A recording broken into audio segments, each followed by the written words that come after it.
Assalamualaikum warahmatullahi wabarakatuh. Kami dari kelompok 8 dengan materi Electronic Business Value Matrix.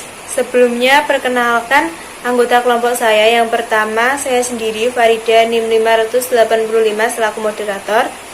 Yang kedua Wahyu Handayani, NIM 597 sebagai pemateri pertama. Yang ketiga Ika Ernawati, NIM 602 selaku pemateri yang kedua. Yang keempat Novia Sarifatun Nur, NIM 613. Yang kelima Muhammad Zairul Fikri, NIM 616. Dan yang terakhir Zulia Fitrianingsih, NIM 653 selaku pemateri yang kelima. Selanjutnya materi presentasi akan disampaikan oleh teman saya. Nama saya Wahyu Handayani, NIM 2018 11597. Saya akan menjelaskan tentang latar belakang Electronic Business Value Matrix. Persaingan dan kompetisi yang semakin ketat di dunia e-bisnis yang memaksa suatu perusahaan harus mampu melakukan terobosan dan inovasi baru, serta menggunakan seluruh sarana dan teknologi yang tersedia untuk tetap dapat hidup. Hal ini dapat dipahami mengingat setiap perusahaan pasti memiliki tujuan untuk mewujudkan pertumbuhan dan kelangsungan hidupnya dalam jangka panjang.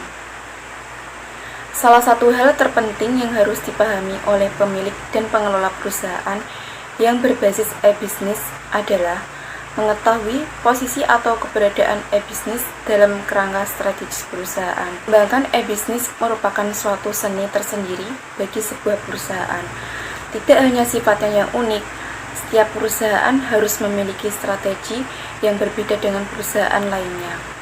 Walaupun mungkin keduanya berada pada industri yang sama. Selanjutnya, penelitian dari Amir Hartman menjelaskan Electronic Business Value Matrix adalah virtual di mana bisnis sebenarnya dilakukan. Nilai diciptakan serta dipertukarkan, transaksi terjadi, serta hubungan satu ke satu matang dengan memakai inisiatif internet menjadi media pertukaran. Sebuah kerangka pada bentuk matriks yang layak dipergunakan oleh perusahaan menjadi kerangka yang bersangkutan yang diberi nama e-business value matrix.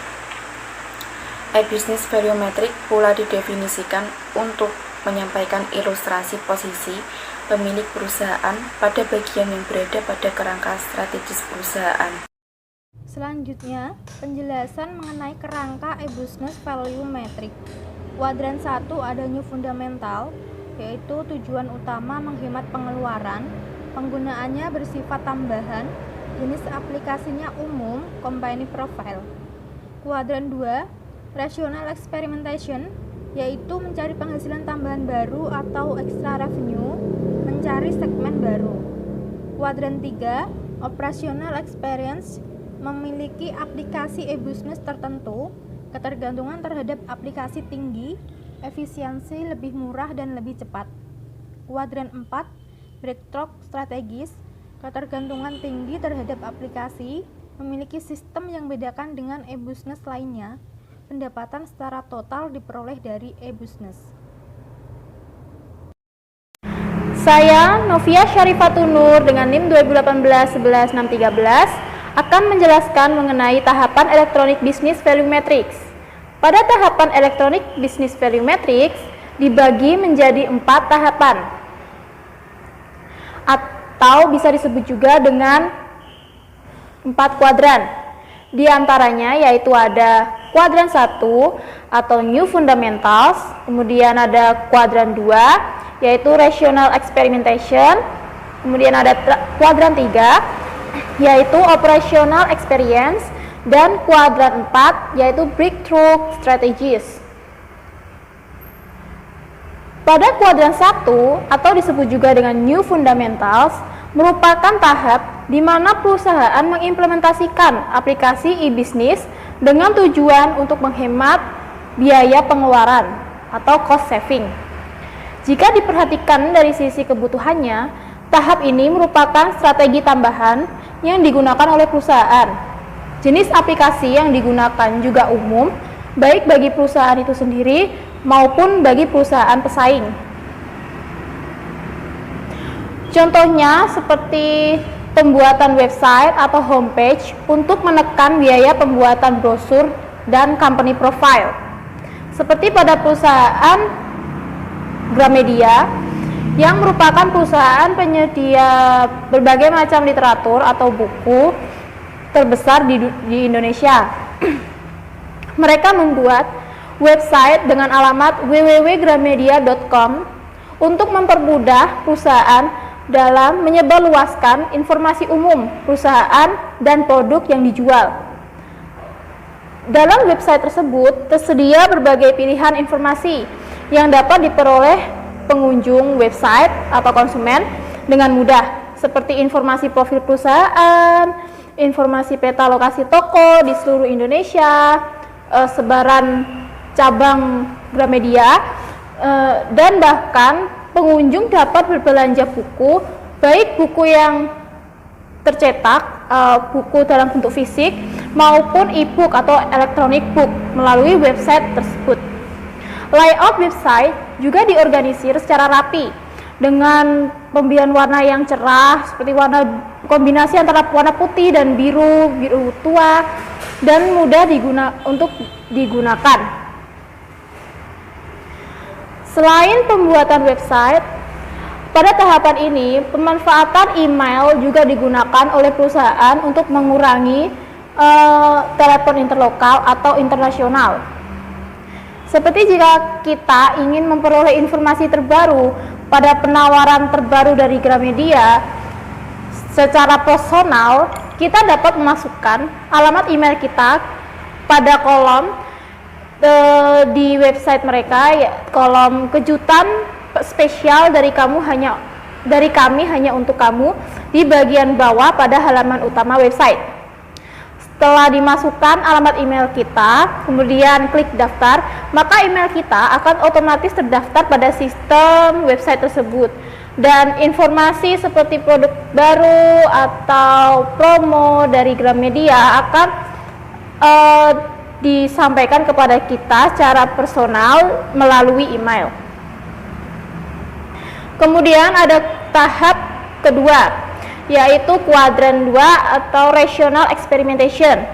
Pada tahap ini, perusahaan lebih menekankan pada pengembangan inovasi yang mana tidak dimiliki oleh pesaingnya. Tujuan utama dalam tahap ini adalah mencoba untuk mencari penghasilan tambahan atau baru atau extra revenue dari perusahaan, seperti mencari segmen pasar baru menggunakan aplikasi e-bisnis.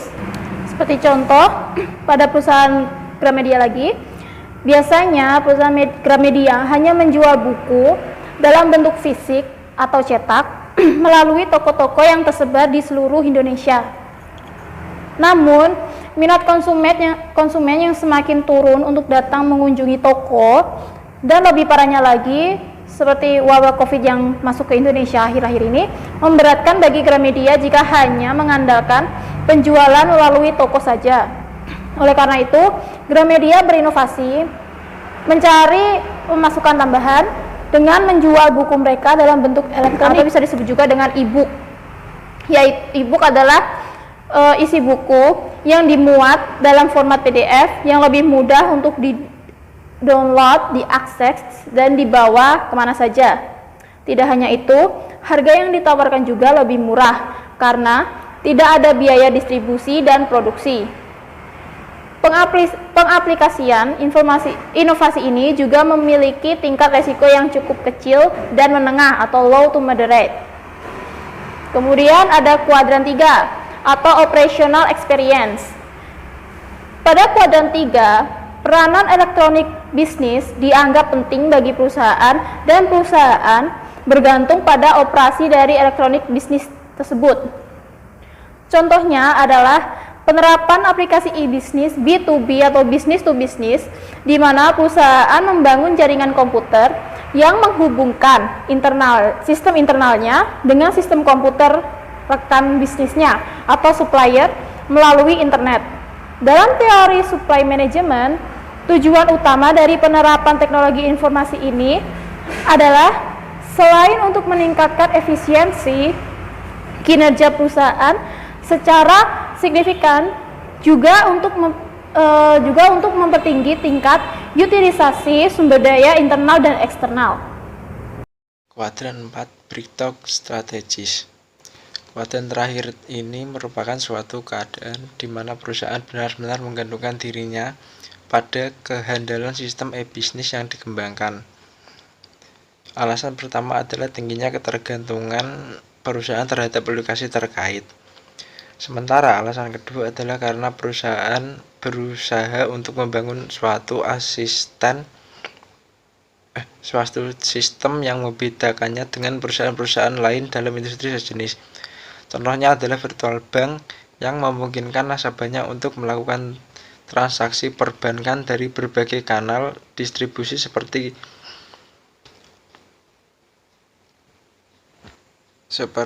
personal komputer, web TV, personal digital, asisten, handphone, dan lain sebagainya. Transaksi yang dapat dilakukan nasabah tidak hanya seputar transfer uang saja, namun lebih jauh lagi dapat untuk melakukan hal-hal lain seperti membayar rekening listrik dan telepon, memesan kebutuhan sehari-hari, bermain saham, dan lain sebagainya. Hal tersebut dimungkinkan untuk dilakukan karena bank tersebut telah menjalin hubungan secara online dan real-time dengan berbagai rekan bisnisnya. Tentu saja kemudahan-kemudahan tersebut merupakan kekuatan dan keunggulan perusahaan dibandingkan dengan bank-bank lainnya. Dengan dibangunnya aplikasi-aplikasi e-bisnis yang kompleks dan canggih, perusahaan secara signifikan dapat menciptakan suatu segmen pasar baru di mana konsumen dapat melakukan pembelian terhadap produk atau jasa perusahaan dari mana saja, kapan saja, dan di mana saja. Melihat tingkat kesulitan dan tingginya ketergantungan perusahaan pada infrastruktur teknologi informasi karena hampir seluruh revenue berasal darinya, maka risiko yang dihadapi pun tidaklah kecil. Mengapa perusahaan perlu menerapkan electronic business value metric? Pada akhirnya, perusahaan harus benar-benar jeli dalam mempermainkan portofolio aplikasi-aplikasi e-bisnis dalam perusahaannya. Memahami proses pemetaan masing-masing jenis aplikasi internal pada e-business value matrix berarti pula mencoba untuk mengerti prinsip-prinsip bisnis yang harus dipergunakan sebagai pegangan. Kuadran 1 dan kuadran 3 pada prinsipnya bertujuan untuk melakukan efisiensi, sehingga justifikasi pembelian aplikasi dengan manfaat yang diperoleh harus dipertimbangkan secara sungguh-sungguh atau cost and benefit. Kuadran 2 dan kuadran 4 merupakan usaha untuk meningkatkan sumber pendapatan perusahaan, sehingga harus dipelajari sungguh-sungguh efektivitas model bisnis yang ditawarkan kepada pelanggan. Perspektif lain dapat pula dipergunakan dalam melakukan analisa. Contohnya adalah kuadran 3 dan kuadran 4 yang memiliki fungsi yang kritikal bagi perusahaan, sehingga mau tidak mau perusahaan harus memilikinya dan mengimplementasikannya secara efektif. Sementara kuadran 1 dan kuadran 2 merupakan suatu keadaan di mana kebutuhan akan aplikasi e-bisnis hanya merupakan suatu tambahan belaka bagi perusahaan atau nice to have. Dengan mengerti secara sungguh-sungguh peranan aplikasi e-bisnis bagi perusahaan, maka niscaya manajemen dapat menentukan dan mengembangkan strategi yang tepat dan sesuai dengan visi dan misi usaha yang telah dicanangkan oleh perusahaan. Selanjutnya akan disampaikan oleh teman saya. Persaingan dan kompetisi yang semakin ketat di dunia e-bisnis yang memaksa suatu perusahaan harus mampu melakukan terobosan dan inovasi baru serta menggunakan seluruh sarana dan teknologi yang tersedia untuk tetap dapat hidup. Hal ini dapat dipahami mengingat setiap perusahaan pasti memiliki tujuan untuk mewujudkan pertumbuhan dan kelangsungan hidupnya dalam jangka panjang. Perusahaan harus benar-benar jeli dalam mempermainkan portofolio aplikasi-aplikasi e-bisnis dalam perusahaannya, memahami proses pemetaan masing-masing jenis aplikasi internal pada e-bisnis value matrix. Berarti pula mencoba untuk mengerti prinsip-prinsip bisnis yang harus dipergunakan sebagai pegangan. Pada kuadran 1 dan kuadran 2 dalam kerangka electronic business value matrix yang merupakan suatu keadaan di mana kebutuhan akan aplikasi E-bisnis hanya merupakan suatu tambahan belaka bagi perusahaan. Sekian presentasi dari kelompok 8 mengenai Electronic Business Value Metric. Kurang lebihnya kami mohon maaf. Wassalamualaikum warahmatullahi wabarakatuh.